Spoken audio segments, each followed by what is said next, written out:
పవన్ కళ్యాణ్ గారు ఇప్పుడు కొత్తగా యాక్ట్ చేస్తున్న మూవీ ఓజీ. అయితే పవన్ కళ్యాణ్ గారు ఈ ఓజీ మూవీకి ముందు లాస్ట్ యాక్ట్ చేసిన మూవీ హరిహర వీరమల్లు. అయితే హరిహర వీరమల్లు మూవీ ఈ మధ్య రిలీజ్ అయ్యి మంచి హిట్ అయింది. అయితే హరిహర వీరమల్లు మూవీతో పవన్ కళ్యాణ్ గారికి ఒక మంచి హిట్ వచ్చింది. అయితే పవన్ కళ్యాణ్ గారు హరిహర వీరమల్లు మూవీ రిలీజ్ తర్వాత కాస్త టైం గ్యాప్ తీసుకొని ఇప్పుడు మళ్ళీ ఈ ఓజీ మూవీలో యాక్ట్ చేస్తున్నారు పవన్ కళ్యాణ్ గారు.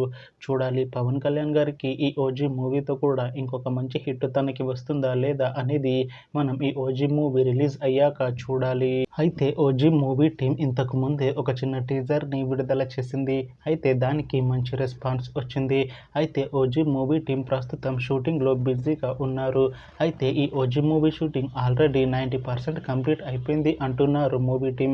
అయితే ఈ ఓజీ మూవీని ఈ సెప్టెంబర్ 25న రిలీజ్ చేసేలా ప్లాన్ చేస్తున్నారు మూవీ టీం. చూడాలి ఓజీ మూవీ రిలీజ్ అయ్యాక మంచి హిట్ అవుతుందా లేదా అనేది మనం ఈ ఓజీ మూవీ రిలీజ్ అయ్యాక చూడాలి. Thanks for watching this video friends. మీకు ఈ వీడియో నచ్చితే ఈ వీడియోని లైక్ చేయండి. ఇంకా ఇలాంటి మూవీ అప్డేట్స్ కోసం ఈ ఛానల్ని సబ్స్క్రైబ్ చేసుకోండి.